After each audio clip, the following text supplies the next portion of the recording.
జాజిరెడ్డిగూడెం మండలం కోమటిపల్లి గ్రామ పంచాయతీ పరిధిలో ఉన్నాము. బీజేపీ గ్రామ శాఖ అధ్యక్షులు నున్న లింగయ్య యాదవ్ మనతో పాటు ఉన్నారు. నమస్కారం సార్. నమస్కారం సార్. మీరు బీజేపీ గ్రామ శాఖ అధ్యక్షులు ఎంతకాలం నుంచి పనిచేస్తున్నారు? పార్టీని ఎలా బలోపేతం చేస్తున్నారు? పార్టీ బలోపేతం అంటే మామూలుగా మేము ఎమ్మెల్యే ఎలక్షన్లప్పటి నుంచే మేము జాయిన్ అయినాం సార్. మీరు ఎక్కడ ఏది చేసుకున్నా కానీ ఏంటంటే ప్రచారంలో బీఆర్ఎస్లో కొంతమంది జాయిన్ అయ్యారు. అంతకుముందు కాంగ్రెస్ పార్టీ నుంచి వచ్చి జాయిన్ అయ్యారు. ఇప్పుడు బీఆర్ఎస్ పార్టీలో కానీ మాకు పెత్తనం సాగాలని ఇది చేస్తున్నారు. సరే మేము ప్రజల కోసం మేము పనిచేద్దామని మేము బీఆర్ఎస్ అంటే ఇంటర్లో నేను అంతకుముందుకు సమ్మేళనం జరిగేది, ఇది తెలంగాణ సమ్మేళనం అని. అప్పుడు మాకు కానీ కేసులు అని మేము కానీ పోయినా వచ్చినాం. సరే మేము తెలంగాణల కోసం మా బాబాయ్ కానీ సర్పంచ్ నిలబడ్డాడు. అయితే సర్పంచ్ నిలబడితే సరే అప్పుడు నీ యూత్ అధ్యక్షునిగా లెక్కనే నన్ను ఎన్నుకున్నారు కానీ తర్వాత వేరే సర్పంచ్ ఎలక్షన్ తర్వాత నన్ను మార్చారు. కాకపోతే ఇక నేను ఆ పార్టీ కోసం చాలాసార్లు పని చేసిన ఆ పార్టీలో మనకేం ఉపయోగం లేదు. ఎంతున్నా దొంగలు దోసుకున్నట్టుగా ఊరు పంచుకున్నట్టుగా అయిపోతుంది. ఇప్పుడు మీరు పోయి ఎంక్వైరీ తీసుకున్నా సరే నేను వచ్చి మీకు ఏదేం చేస్తా. ప్రతి ఒక్కటి వాళ్ళ దగ్గర అంటే దగ్గర ఉన్న సంబంధాల వారికే ఏ ఫండ్స్ వచ్చినా పంచుకుంటారు. దాన్ని నేను నా మదిలో పెట్టుకున్నా. దీనికోసం నేను ఎప్పుడైనా సరే ప్రజలకు నేను తెలియజేయాలంటే వేరే పార్టీలో జాయిన్ కావాలి. నేను దాని తగ్గట్టుగా నేను ప్రశ్నిస్తా అన్నట్టుగా నేను ఈ పార్టీలో జాయిన్ అయినా, బీజేపీ పార్టీ.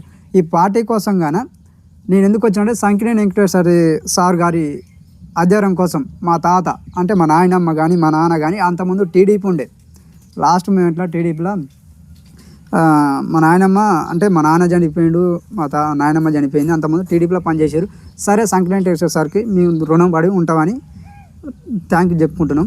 అదే విషయంలో ఇప్పుడు ఏంటంటే మన తెలంగాణ మనకు కావాలనుకుంటున్నాం కానీ అది దొంగల పాలు అయిపోయింది. అది ఇప్పుడు నా దృష్టిలో మన తుంగతుర్తి నియోజకవర్గానికి సంకినేని వెంకటేశ్వర సార్ గారు ఏం చేసిరు అనేది నేను చెప్తా. ఇప్పుడు ఏంటంటే వాటర్ ట్యాంకులు ఆయన వల్లనే ఇప్పుడు 20 ఏళ్ళ తర్వాత ఇదే రోడ్లు కానీ నిర్మాణం కానీ ఆ సార్ చేసినవి. ఈ తుంగతుర్తికి నియోజకవర్గానికి చేసిందంటే సంకినేని వెంకటేశ్వర సార్ గారే. దామోదరెడ్డి కానీ గెలిచిరు, వాళ్ళు ఏం చేయలే మాకు. ఈ గాదర్ కిషోర్ కానీ చేసిండు, ఈ కానీ కేంద్రం నుంచి వచ్చిన సీసీ రోడ్లే. ఆయన చేసింది ఏం లేదు. లాస్ట్కు ఈ రైతు అంటే బీఆర్ఎస్ తరఫున రైతుకు నింది ఒకటే రైతు బంధు, రైతు బీమా తప్ప రైతుల నుంచి వచ్చింది ఏది లేదు. ఇప్పుడు కేంద్రం నుంచి వచ్చిన ప్రతి ఒక్కటి 2000 కార్కి 2000 వస్తున్నాడు కేంద్ర ప్రభుత్వం నుంచి. అది నేను ఇప్పుడు ప్రజలకు తెలియపరచడానికే నేను ఈ పార్టీ కోసం వచ్చిన. కేంద్రం నుంచి వచ్చిన చాలా ఫండ్స్ ఉన్నాయి. ఇప్పుడు ఉపాధి హామీ పథకం కానీ 100 రోజుల పని కానీ కేంద్రం నుంచి వచ్చింది. కేంద్ర బియ్యం కానీ అంటే ఇప్పుడు బియ్యం కానీ వచ్చేది కానీ కేంద్రం నుంచే 6 కేజీల బియ్యం ఇవన్నీ కేంద్రం నుంచి వస్తున్నాయి. వీళ్ళకి తెలియదు. ఏమైనా కేసీఆర్ ఇస్తుండు, ఇప్పుడు మన ముఖ్యమంత్రి గారు ఇప్పుడు రేవంత్ రెడ్డి ఇస్తుండు అనుకుంటారు కానీ సన్న బియ్యం పథకం కానీ ఇవన్నీ ఏమి కాదు. కేంద్రం నుంచి వచ్చిన ఫండ్స్ వాళ్ళకి మీకు తెలియజేస్తాం. ఖచ్చితంగా వాళ్ళ దృష్టిలో మేము పోయి మా పార్టీ ఏం చేస్తుంది అనేది నేను చెప్పగలుగుతాం. అదే నా ఉద్దేశం. అందువల్లనే ఈ బీజేపీకి వచ్చిన. నేను నాతో పాటు ఇంకా 2-3 కానీ జాయిన్ అవుతానంటారు. జాయిన్ కానీ చేస్తాం. పార్టీ కోసం బలోపేతం చేస్తాం బీజేపీని. నా గ్రామంలో నేను బీజేపీ తరఫున ఒక్కనైనా సరే పోరాడుతూనే ఉంటా. అది నా ఉద్దేశం. Thank you sir. గతంలో గత 10 ఏళ్ళ బీఆర్ఎస్ ఎలాంటి అభివృద్ధి జరిగింది? మామూలుగా గతంలో బీఆర్ఎస్ తరఫునంగా సీసీ రోడ్లు వేసారు, ఏం లేదు. తర్వాత ఇప్పుడు అది ఏది శ్మశాన వాటిక కానీ అది కానీ కేంద్రం నుంచి వచ్చిన ఫండ్సే. ఇది ఒకటి, సీసీ రోడ్లు ఒకటి, హరితహారం ఒకటి, ఇవన్నీ కేంద్రం నుంచి వచ్చినాయి. వాళ్ళు చేసిన ఏదో చూపించామనండి. మీ ప్రెస్ మీట్లో మీరు కానీ వాళ్ళు కానీ వస్తారు, అడుగుతారు. వాళ్ళు చేసిన ఏమో చెప్పండి, మీ కేంద్రం నుంచి వచ్చిన ఫండ్స్ ఏందో మేము చెప్పగలుగుతాం. అదే సార్. ఇప్పుడు కేంద్ర ప్రభుత్వం పథకాలు ఏమేమి అందుతున్నాయి మీ గ్రామానికి? కేంద్రం ప్రవేశపెట్టిన పథకాలు కానీ రాష్ట్ర ప్రభుత్వం ప్రవేశపెట్టిన పథకాలు కానీ? కేంద్ర ప్రభుత్వం నుంచి వచ్చేది 100 రోజుల పని అనేది. అంటే ఇక మనకు ఎండాకాలం మార్చి ఏప్రిల్లో ఆ పనిలో మాకు ఒకటి అది వస్తున్నది. అదేవిధంగా హరితహారం అనేది శ్మశాన వాటికి మొత్తం కేంద్రం నుంచి వచ్చినాయి, రాష్ట్ర ప్రభుత్వం నుంచి వచ్చినాయి. ఇప్పుడు మామూలుగా అంటే రైతు బంధు అనేది ఇప్పుడు రీసెంట్ సీఎం రేవంత్ రెడ్డి అవి రైతు బంధు కన్నా కరెక్ట్గా వేస్తలేడు. రైతు బీమా రావట్లే. రైతు చనిపోతే 5 లక్షలు ఏమంటే వేస్తామంటారు కదా, రైతు బీమా అది కానీ రావట్లేదు. సరే ఈ కాంగ్రెస్ నాయకులు మరి వాళ్ళకి ఏం ఒప్పందం ఉన్నదో మనకు తెలియదు. అదేవిధంగా ఇప్పుడు ఇండ్ల పంపిణీ కానీ జరుగుతుంది, కాంగ్రెస్ ప్రభుత్వం నుంచి వచ్చింది. పేదవారికి ఇవ్వాలి, మరి వారి అనుసంధానాల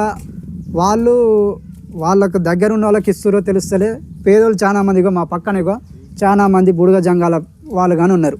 వాళ్ళకి కానీ కొన్ని ఇల్లు రావాలి. ఓన్లీ మా ఊరి వారికే దాదాపు ఎంత 12-13 వచ్చినట్టు నాకు తెలిసినంత అవగాహన ప్రకారంగా అయితే అలా సగం ఒక 3-4 ఇల్లు వాళ్ళకి కానీ పోవాలి. వాళ్ళు మనకు శాతగాక వాళ్ళు కట్టుకోవట్లేరు, మనకైతే తెలియదు. దాని ప్రకారంగా వాళ్ళకి కానీ 2 ఇళ్ళు సాయం చేస్తే మనకు కానీ సంతోషమే.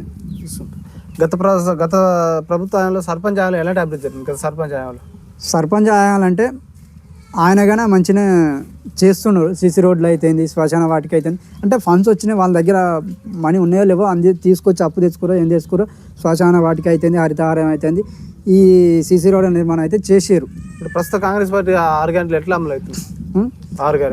6 గంటల ప్రభుత్వంలో మా ఊళ్ళో ఇంతవరకు 5 గంటలు 500కు సిలిండర్ అనేది ఒకటి ఫామ్ కావట్లే. ఉచిత కరెంటు పాస్ అవుతుంది. అదే విధంగా రైతు బంధు అంటే ఇది అవుతుంది. మా గృహలక్ష్మి కానీ ఇవన్నీ అవుతున్నాయి. ఇంతవరకు అయితే మాకు తెలిసిన వారం గురించి మాట్లాడుతున్నాం. ఇప్పుడు ఇందిరా ఇల్లు రేషన్ కార్డు ఎట్లా వస్తున్నాయి పేదలకు? రేషన్ కార్డు అంటే రేషన్ కార్డు అంటే ఇప్పుడు ఒక ఇంట్లో 2 అన్నదమ్ములు ఉన్నారు. వాళ్ళు అంతకుముందుకు మనకు అప్లికేషన్ పెట్టుకొని సార్ చెప్పిండ్రు, అదేవిధంగా పెట్టుకున్నారు, డివైడ్ అయ్యి వస్తున్నాయి. దానికి మనం ఏం ప్రశ్నించే ఏం లేదు. ఇప్పుడు ఈ గ్రామంలో చాలా సమస్యలు ఉన్నాయి, రోడ్లు కూడా అస్తవ్యస్తంగా ఉన్నాయి, ఎవరు పట్టించుకుంటారు? అదే సార్ ఇప్పుడు ఎమ్మెల్యే దృష్టికి గవర్నమెంట్ తీసుకుపోలేదా?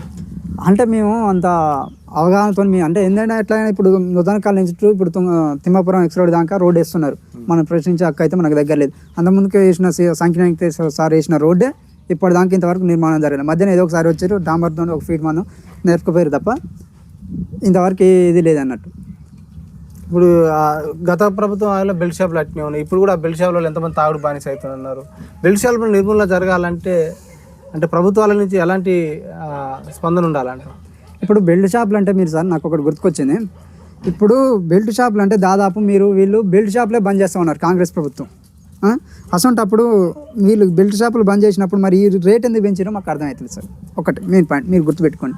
అంతకుముందుకు 160 రూపాయలు 180 రూపాయలు ఉండే లైట్ బీరు, ఇవాళ 210 రూపాయలు అయింది. అంటే 40 రూపాయలు 30 రూపాయలు పెరిగింది ఒక బీర్ మీద. మరి అది కాంగ్రెస్ ప్రభుత్వం బంద్ చేస్తామన్నదే ఇప్పుడు పెంచుతుంది. మరి దానికి మేమేం ప్రశ్నించాలో మాకేం అర్థమవుతలేదు. అది నా దృష్టి. దాంతోపాటు కూడా స్పెషల్ ఆఫీసర్ పాలన ఎలా ఉంది మీ గ్రామంలో? స్పెషల్ ఆఫీసర్ల పాలన ఎలా ఉంది ఇప్పుడు? అంటే సర్పంచుల కాలం ముగిసి 10 నెలలు అయిపోయింది. కార్యదర్శి మేడం దగ్గర ఉంటుంది. ఆ మేడం మంచిగా చేస్తుంది. ఎందుకనాలే సరే ఎవరైతే సమభాగంగానే ఏ పార్టీలు అయినా సరే తర్వాత మీరు సర్పంచ్ ఎన్నికలు చూసుకోండి తప్ప ఇప్పుడైతే మంచిగా జరుగుతుంది ఆ కార్యదర్శి పేరు మీద. కోతుల పెడితే కూడా బాగుంది అంటున్నారు. కోతుల నియంత్రణ చేపట్టాలి. గత ప్రభుత్వం చేయలేదు, ఇప్పుడైనా ప్రభుత్వాలు చేస్తే మరి గ్రామ పెద్దలు కూడా పట్టించుకోవట్లేరు ఎవరైనా అంటే గ్రామ పెద్దలు కానీ అందరూ సహకరిస్తే ఆ కోతుల పెడతాను కానీ తలా ఇంటికో ఇంతో లేకపోతే ఎకరానికి ఇంతో వేసుకొని అయినా ఆ విధంగా మేము వెళ్ళిపోతాం సార్. ఎందుకంటే ఇప్పుడు అందరికీ రైతన్నలు అన్నప్పుడు ప్రతి ఒక్కరికి పంట మేసే అవకాశం ఉంటుంది కోతులు. అప్పుడు అందరం కలిసిపోయి ఇంటికింత లేకపోతే ఎకరానికి ఇంత వేసుకొని కాకపోతే పట్టుదల లేకపోతే వాళ్ళు పెద్దలు నాకన్నా పెద్దలు ఉన్నారు మా ఊళ్ళో, వాళ్ళని బట్టి మేము ఇదవుతాం. ఓటు అనేది పవిత్రమైనది. ఓటుని మద్యానికో డబ్బుకో అమ్ముకుంటున్నారు. 5 ఏళ్ళ వరకు మోసపడుతున్నారు. ఎలాంటి నాయకుడిని ఎన్నుకోవాలంటారు? ఈ మద్యానికి డబ్బుకు ఆశపడకుండా ఎలాంటి నాయకుడిని ఎన్నుకుంటే గ్రామ అభివృద్ధి చెందుతుంది అంటారు? నాకు తెలుసు సార్, ఇప్పుడు డబ్బు కోసమో ఇవాళ మద్యాన్ని కోసమో అదేవిధంగా రేపటి నాడు మనకు కావాల్సింది ఊరు అభివృద్ధి కావాలి. ఏ పార్టీ అయినా సరే, ఇవాళ బీజేపీ పార్టీ అయినా సరే, రేపు కాంగ్రెస్ పార్టీ అయినా సరే, బీఆర్ఎస్ పార్టీ అయినా సరే, మాకు కావాల్సింది ఊరు అభివృద్ధి. అలా ఒక లీడర్ కావాలి. అలా ఎవరైనా తప్పు చేస్తే మేము నిలదీయడానికి ప్రత్యక్షవాదంగా మాకు గన ఒక గొంతుకు కావాలన్నట్టుగా మేము అడుగుతున్నాం అంతే. సరే, యూత్ కూడా బాగా డ్రగ్స్కు మద్యానికి బెట్టింగ్కి పాల్పడి ఆత్మహత్య చేసుకుంటున్నారు. జీవితాలు అగత్యాలకు పాల్పడుతున్నారు అక్కడక్కడ. వాళ్ళు మార్పు రావాలంటే ఎలాంటి ప్రభుత్వాలు ఎలాంటి ఉపాధి కల్పించాలంటే? సార్ అది రాష్ట్రం నుంచి వాళ్ళు ఒత్తిడి చేస్తే ప్రతి ఒక్క జిల్లా కాంచి పోలీసుల కాంచి కానీ ఒత్తిడి చేస్తే అది అనేది బంద్ అవుతుంది నా దృష్టిలో. ఎందుకంటే ఇప్పుడు గ్రామాలకు చెందిందంటే అక్కడి నుంచి వస్తుంది కాబట్టి రాష్ట్రం నుంచి మన రాష్ట్రంలో అయితే అది డ్రగ్స్ ఇవన్నీ అయితే రావట్లేదు కదా. అక్కడి నుంచి కట్టుబాటు చేస్తేనే మన పల్లెలకు అనేది విస్తీర్ణం కాకుండా చూసుకునే బాధ్యత రాష్ట్ర ప్రభుత్వం నుంచి అనేది. ఇప్పుడు కేంద్ర ప్రభుత్వము ప్రవేశపెడుతున్న పథకాలు అంటే ఆ విద్య ఆరోగ్యం పైన కావచ్చు, వ్యవసాయ రంగాన్ని కానీ ఎలాంటి అవకాశాలు కల్పిస్తున్నాయి కేంద్ర ప్రభుత్వ పథకాలు? ఇప్పుడు కేంద్రం అంటే వీళ్ళకి అర్థం కాదు సార్. ఊళ్ళో ప్రతి ఒక్క మందికి చాలా మంది కేంద్రం అంటే ఇప్పుడు నరేంద్ర మోడీ గారు వాళ్ళకి ఇప్పుడు నేను సూచన చెప్పేది, వాళ్ళకు 2000 అనేది 6 నెలలకు ఒకసారి 2000 మనకు వేస్తున్నారు. అది తెలుస్తలేదు. 100 రోజుల పని అనేది అది తెలుస్తలేదు. అదేవిధంగా ఈ గల్లీలలో సిసి రోడ్లు వేస్తున్నారు. అది దాదాపు 70% అనుకుంటున్నా తెలిసి. రాష్ట్ర ప్రభుత్వం కొంత, కేంద్ర ప్రభుత్వం కొంత కల్పిస్తుంది అనుకుంటున్నా. దాని గురించి కానీ వాళ్ళు తెలుస్తారు. ఏమైనా ఈ రాష్ట్ర ప్రభుత్వం వేసినారు సిసి రోడ్లు అనుకుంటారు, కానీ అది కేంద్ర ప్రభుత్వం నుంచి వచ్చిన ఫండ్స్ కానీ కొన్ని ఉన్నాయి. అది చేయడానికే మేము ఈరోజు ప్రయత్నం అనేది ఇది చేస్తున్నాం. బీఆర్ఎస్ బీజేపీ ఒకటే అంటారు సార్. అది బీఆర్ఎస్ బీజేపీ అంటే మనం కలగ అనేది కాదు. మరి ఒకటైతే ఒకటే చెప్పలేం, విడిపోతే విడిపోయి తెలియదు. కానీ నాకు తెలిసినంత ఒక అవగాహన కొరకు ఇవాళ మన కన్నతల్లి ఒక కడుపులో పుట్టిన వాళ్ళం, ఇవాళ మంచిగా ఉంటాం, రేపు మంచి అవుతామో చెడు అవుతామో మనకు తెలియదు. ఆ పార్టీల గురించి మనకి ఒకటి అనేది మనకు తెలియదు కదా అని నా ఉద్దేశం. త్వరలో స్థానిక సంస్థల ఎలక్షన్ వస్తుంది. వస్తుంది. అధిష్టానం గుర్తించి మీకు అవకాశం ఇస్తే పోటీ చేస్తారా మీరు? సార్ నాకు అవకాశం లేదు. నాకు 3 పిల్లలు. కాకపోతే నా తరపునంగా ఒక వ్యక్తిని నిలబెట్టుకోవడమా, లేకపోతే ఇక నా ప్రయత్నం నేను చేయదలుచుకున్నా. రేపు ఓట్లు వస్తున్నాయి కదా, స్థానిక సంస్థల ఓట్లు. ఆ ఓట్ల నుంచి మీ గ్రామ ప్రజలకు ఓట్లకు ఏం చెప్పదలుచుకోరు? నేను ప్రత్యేకంగా ఎవరైనా సరే మాతా పార్టీ తరపునంగా మీ గ్రామ సమస్యలు ఏమైనా ఉన్నాయా? మరి ఉంటే ఎలాంటి నాయకుని ఎన్నుకోవాలంటారు? ఎలాంటి మీరు అభివృద్ధి? సార్ నా గ్రామం తరపునంగా ఒక సమస్య 2 సమస్యలు ఉన్నాయి, చెప్తా అండి. ఒకటి గ్రామ పంచాయతీ లేదు. ఇక్కడ ఇగో ఇదే ట్యాంక్ ఇగో పక్కనే ఉంటుంది, మా ఇంటి పక్కనే. మాకు గ్రామ పంచాయతీ కావాలి. విద్యార్థుల కోసం మనకు ముఖ్యంగా కావాల్సింది, మనం ఎంత సంపాదించినా మన బిడ్డల కోసం, మన వైద్యం కోసం. నాకు కావాల్సింది నా ఊరికి ఒక గ్రంథాలయం ఆఫీస్ ఒకటి వైద్యం అంటే ఇప్పుడు పల్లె దవాఖాన ఒకటి, ఇది ఒకటి కావాలి నాకు. అంటే నేను నా పార్టీ తరపునంగా నేను మా ఎమ్మెల్యే గారు ఇక్కడ గెలిచినాక నేను అడుగుదామని నా ఉద్దేశంలో ఉంటుండే. నేను మా పార్టీ తరపునంగా నడుపుకుంటా, దండమే పెట్టుకుంటే ఇది చేసుకుంటా నా ఊరికి తెచ్చుకోవాలని నా ఆశ. అది అంతే. అది ఒకటి పల్లె దవాఖాన అంటే అంతకుముందుకు బీఆర్ఎస్ కట్టిస్తామన్నారు కానీ అది రాలే. గ్రామ పంచాయతీ కానీ ఇంతవరకు లేదు. అంటే వేరే టోళ్ళ ఇళ్ళలోనే గ్రామ పంచాయతీ నిర్మించారు.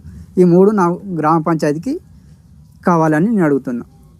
సమస్య ఫైనల్గా మీ బీజేపీ పార్టీ ఓటు వేయాలంటే ఏం చెప్తావు ప్రజలకు? నేను వాళ్ళ ఇళ్ళలో పోయి గడప తట్టి మీకు ఇగో కేంద్రం నుంచి ఈ ఫండ్స్ వస్తున్నాయి అని వాళ్ళకు అర్థం కాకుండా అర్థమయ్యే తీరుగా చెప్పి పోతానని వాళ్ళకు తెలియజేస్తాననేది నా ఉద్దేశం. Okay sir, thank you sir. చూస్తున్నానండి మీ. థ్యాంక్ యూ అండి.